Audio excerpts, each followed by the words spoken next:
यार हमें जिस भारतीय टीम की बैटिंग पर बहुत ज्यादा गुरूर था, वो गुरूर आज टूटा है और न्यूजीलैंड ने न सिर्फ इस मैच को जीता है बल्कि उन्होंने इस सीरीज को जीतकर इतिहास भी रचा है।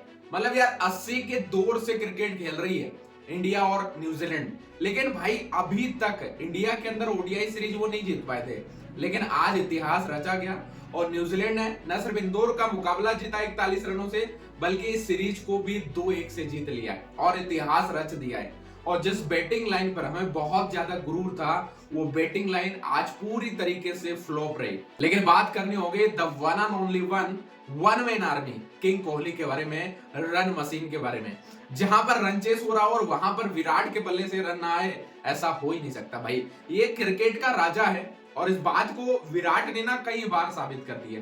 और आज भी 124 रनों की जो पारी थी वो एब्सोल्यूट सिनेमा थी और आखिरी गेंद तक जब तक विराट खेल रहे थे, न्यूजीलैंड ने कभी ये उम्मीद नहीं लगाई कि इस मैच को हम जीत जाएंगे। उनको पता है कि भाई क्रिकेट का राजा क्रिकेट के मैदान पर है और जब तक ये बंदा मैदान पर है, हम सोच भी नहीं सकते कि हम इस मैच को जीत सकते हैं। लेकिन जैसे ही विकेट गिरता है विराट का, वैसे ही न्यूजीलैंड 101% इस चीज को लेके क्लियर हो गई कि भाई ये मुकाबला अब हमारा है और उसके कुछ पल के बाद ही टीम इंडिया बिखर जाती है, ऑल आउट हो जाती है। इस मैच में कई सारे सवाल हैं और सबसे बड़ा जो सवाल रहेगा रविंद्र जडेजा पर खड़ा होगा कि मतलब यार कितने दिन हो गए कि ना तो भाई बल्ले से रन आ रहे, ना इनके बॉलिंग से विकेट आ रहे, ना फील्ड में वो चीजें अब वैसी नजर आ रही हैं। तो सवाल रविंद्र जडेजा पर बहुत ज्यादा होगा। सवाल केएल राहुल पर भी रहेगा कि जब भी रन चेस हो 300 प्लस का, आप सुपर फ्लॉप हो जाते हो भाई, सुपर फ्लॉप हो जाते हो।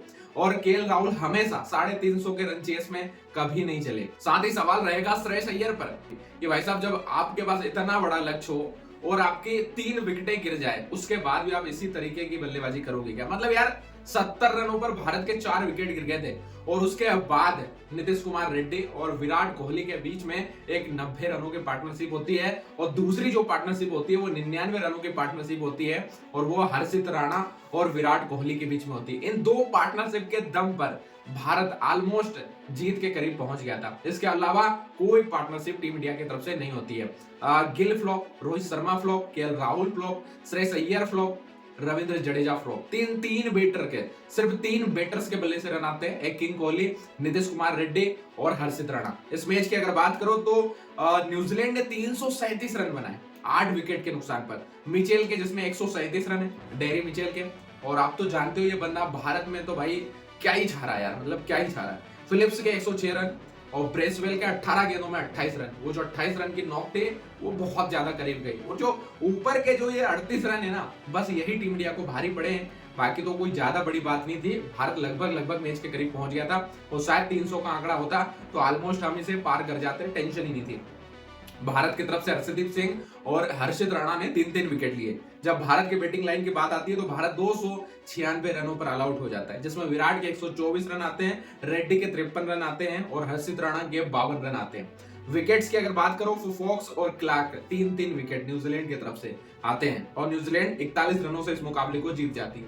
ये जो न्यूजीलैंड है इस बार जो भारत आई है, ये न्यूजीलैंड जब भारत में आती है तो भाई साहब ये कहा गया था कि यार बहुत न्यू टीम है यार। मतलब इस टीम के अंदर 8 प्लेयर तो भाई बिल्कुल फ्रेश प्लेयर है यार, मतलब जो पहली बार इंडिया के अंदर आ रहे हैं।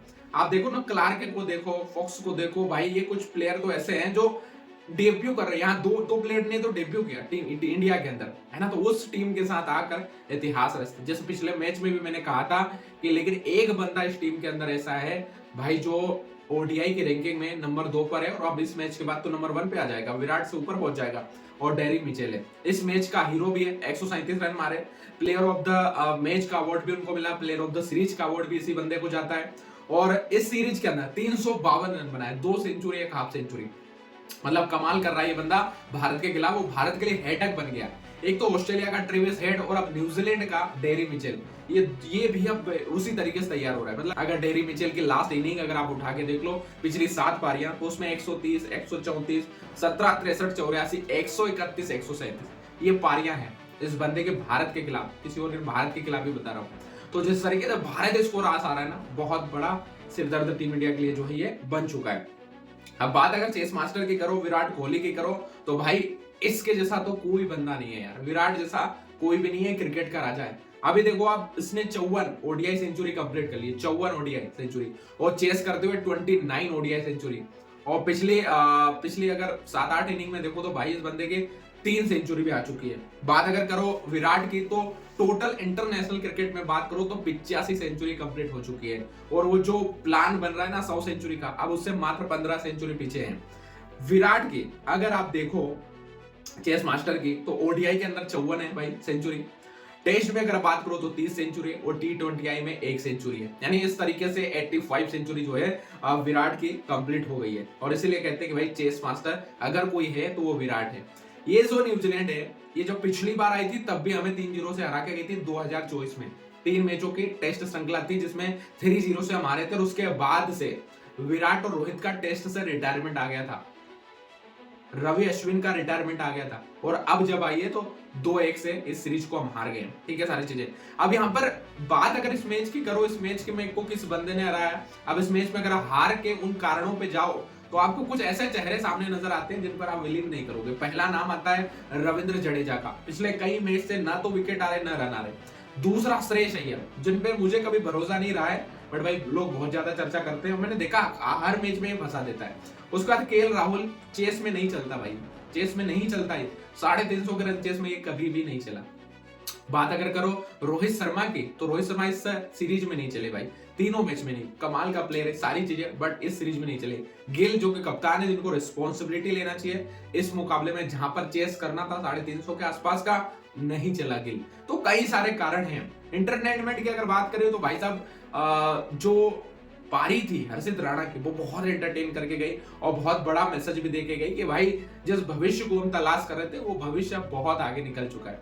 हर्षदीप सिंह को भी टेंशन हो गई होगी कि भाई यार मैं तो सिर्फ विकेट ले रहा हूँ, ये तो रन भी बना रहा है, विकेट भी ले रहा है, रन भी बना रहा है। तो वो जो निवेश किया था फ्यूचर के लिए, अब वो प्रेजेंट में ही समझ में आ रहा है कि हर्षित राणा भाई कमाल का प्लेयर है यार। और जितने भी हैटर्स थे, आज उनके लिए करारा जवाब हर्षित राणा का था कि भाई ये बंदा क्यों, और गौतम गंभीर क्यों इस पर इतना ज्यादा निवेश कर रहे थे। खैर साला बहुत सारी बातें हैं, बट फिलहाल इस मैच को लेकर आपकी क्या राय है मुझे कमेंट में जरूर बताना, और सब्सक्राइब करके जाना। जय हिंद, जय भारत।